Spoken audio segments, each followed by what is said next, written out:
Hi, this is Ian from EssentialTennis.com, and in this video we're going to be talking about the myth of hitting over the top of the ball in order to create topspin. More than likely that's something that you've heard before, either from a fellow player or maybe even from somebody who's trying to teach you, a coach or a teaching professional.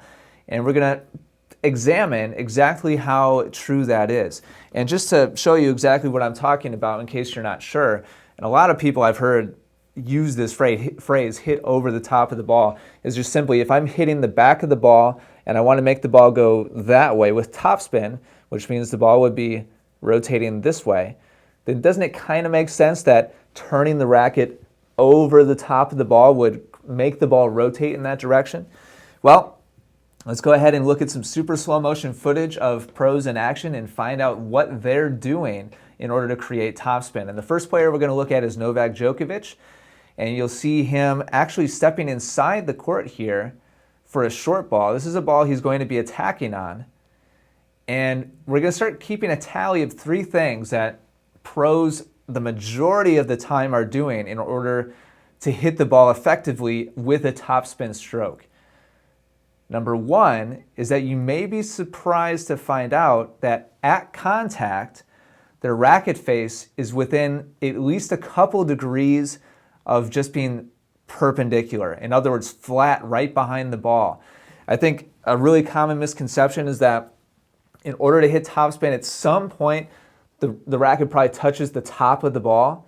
Sometimes it might happen a little bit, but we're talking about a couple of degrees from flat or just perpendicular to the court surface. So let's go back to Novak here. And you'll see that on this particular shot, if his racket face is closed, it's just by a degree or two. Just a couple of degrees as he hits this shot. Commonality number two that we'll see is that they're making contact right around the middle of their racket. I guess that might sound obvious, but we're going to actually deviate from that later in this video. And number three, upon following through initially, right after contact, we're going to see that the racket stays very steady.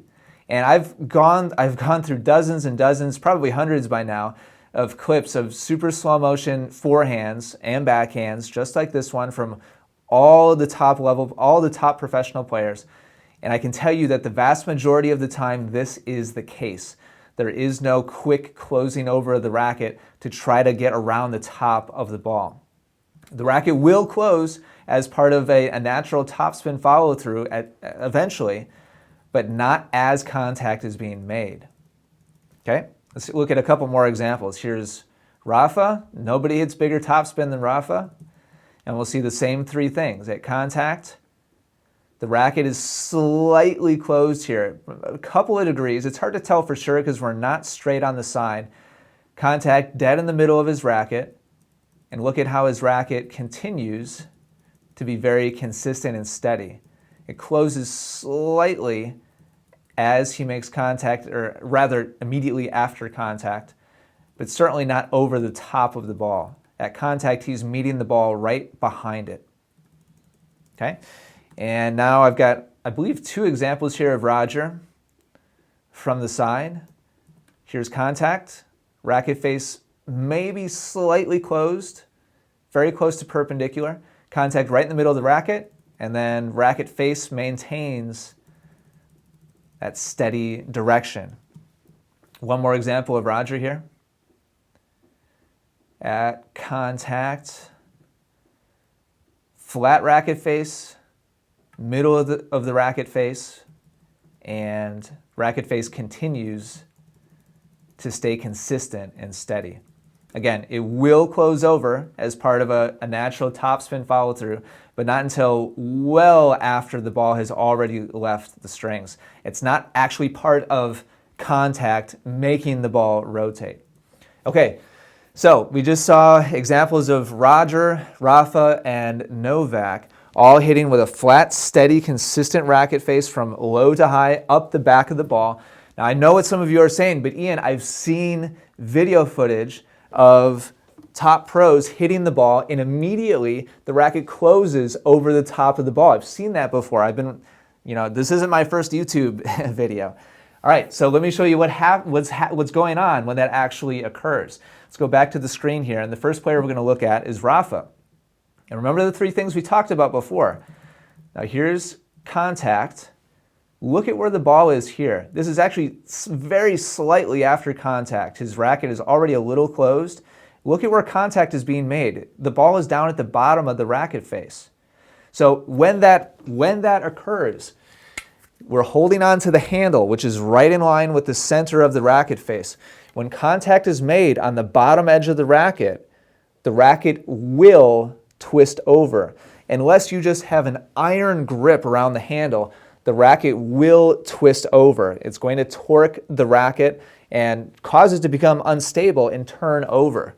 And let me put my racket down and we'll go back to Rafa. And that's exactly what happens.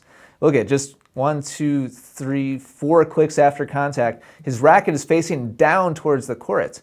Now, a lot of people see this moving in full motion video, and they see that quick turning over of the racket, and they think, wow, look at how fast he turns over the top of the ball. This is not what's creating topspin. The ball is gone within one frame. Each time I make a click here, we're talking about 4 thousandths of a second. 4 thousandths of a second. The ball is already gone. Contact is not occurring any longer than 4 thousandths of a second. I've yet to see any of my video footage where the ball is on the strings longer than one frame, which means the ball is already gone before Rafa could have possibly turned the racket over the top of the ball while maintaining contact between the ball and the strings. So what's happening here is just, simply a reaction, just pure physics. When the ball hits the bottom of the racket and the center of the racket is up here, the racket face is going to close over. And that's just naturally what happens. Let's look at another example of that from Rafa. Contact here again is low, not as low as the first one, but below center. Here we can see very clearly the right dead center of the racket face is here. He's making contact low, not off the frame, still in the strings, but down at the bottom. And that's going to cause the racket to turn over. It just will happen. Anytime you at home, even if you're trying to keep the racket from twisting by gripping it really tightly, which, by the way, don't do that, please. This should occur, okay? When you hit off center, the racket will twist. If you try to keep that from happening by gripping super tight, your technique and your body physically are going to suffer, both in terms of injury to your body and also in terms of just having tight, rigid, non-fluid swing technique, which is not going to serve you well. I can promise you that. Let's go back to the screen, and I've got an example now of Roger making contact low in the racket face, and right away his racket face turns over immediately after contact. A lot like Rafa, his strings are actually facing straight down at that point. Not because he's hitting over the top of the ball. Again, the ball is already gone, but just because he made contact low. And then one more example of Roger. Low in the racket face. And again, immediately the racket turning over as a result of the ball twisting the racket to face downwards. I even have one example. I just thought I'd throw this in here. I mean, the ball doesn't just hit off center on the bottom. What happens when the ball hits off center towards the top of the racket? Hopefully you have the answer to that by now, just based on my descriptions. Look at this. Here Rafa's racket face opens immediately after contact. Now typically when this happens, when the face is open at contact, it would cause the ball to go long. However, at contact, you can see that his racket face is actually flat. It's only after contact that it opens up, and it's because contact was made off center. So, in conclusion, hitting over the top of the ball to create topspin is just physically impossible, okay? The ball does not stay on the strings long enough for that to occur, and so it just purely cannot happen. So please do not try to copy that. Now, oftentimes it feels like that's occurring. When you're loose and relaxed and you're allowing the racket to follow through smoothly, as I showed earlier in this video, the racket eventually should, and it should turn over as you turn the racket over and finish with a good topspin follow through. But it's not occurring at contact. So doing a little bit of myth busting here, I want to make sure that everybody's on the same page as far as exactly what's occurring during a good topspin ground stroke. Hopefully this has been helpful to you, and hopefully it's kind of cleared up a few misconceptions that you may have had. If you have any comments or questions at all about anything that I've shown during this video, please feel free to leave those right down below. And if you're watching on YouTube, do me a favor and click like, and you can also subscribe to Essential Tennis so that you can get each and every other lesson that I come out with in the future. So, till next time, thank you so much for watching, and I'll talk to you again very soon.